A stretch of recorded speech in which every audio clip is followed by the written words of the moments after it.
Medical और dental कॉलेजों में दाखिले के लिए होने वाले national eligibility cum entrance test यानी नीट में केंद्र सरकार ने अन्य पिछड़ी जातियों यानी ओबीसी के लिए 27% आरक्षण को मंजूरी दे दी है।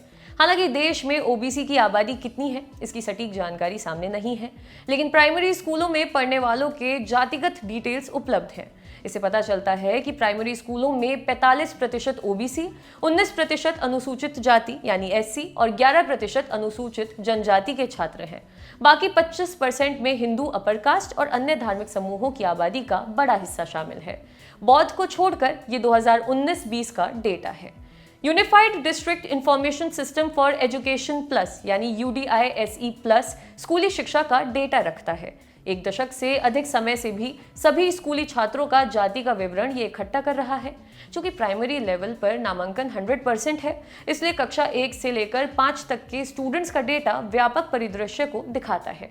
टाइम्स ऑफ इंडिया ने UDISE प्लस डेटा के विश्लेषण के आधार पर लिखा है कि प्राइमरी लेवल पर अनुसूचित जाति और अनुसूचित जनजाति के छात्रों का अनुपात 2011 की जनगणना में उनके अनुपात के काफी करीब है। लगभग सभी राज्यों में मामूली अंतर है जो कुछ प्रतिशत अंकों का ही है। बता दें कि जनगणना में अनुसूचित जाति और अनुसूचित जनजाति की गणना की गई है, इसलिए प्रत्येक राज्य में उनका अनुपात उपलब्ध है, लेकिन ओबीसी के मामले में ऐसा नहीं है। मंडल कमीशन ने अनुमान लगाया था कि देश की आबादी में 52% ओबीसी है। हालांकि UDISE प्लस के डेटा में ओबीसी छात्रों का अनुपात इससे कम है।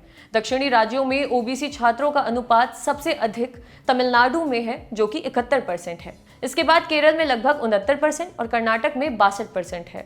उत्तर की बात करें तो बिहार में ओबीसी का अनुपात सबसे अधिक यानी 61% है। इसके बाद उत्तर प्रदेश में 54% और राजस्थान में 48% है। अजीम प्रेमजी यूनिवर्सिटी के स्कूल ऑफ एजुकेशन के प्रोफेसर रोहित धनखड़ का कहना है कि अगर हम शिक्षा तक पहुंच में असमानताओं को दूर करना चाहते हैं और विभिन्न सामाजिक समूहों के आउटकम की परवाह करते हैं तो जाति पर डेटा होना बहुत महत्वपूर्ण है। डेटा के बिना आप इन असमानताओं को दूर करने के लिए नीतियां नहीं बना सकते। ये बहुत अच्छा है कि प्राइमरी स्कूलों का डेटा है और इसी कारण से बड़ी आबादी के लिए भी जाति जनगणना होनी चाहिए। हमें जनगणना से बचने के बजाय समाज में जातिगत पूर्वाग्रहों को मिटाने के बेहतर तरीके खोजने चाहिए।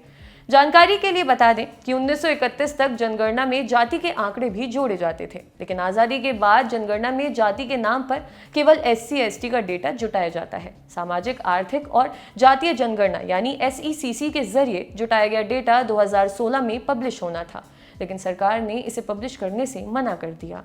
2021 की जनगणना में जाति जनगणना होने वाली थी, लेकिन ये भी अधर में है।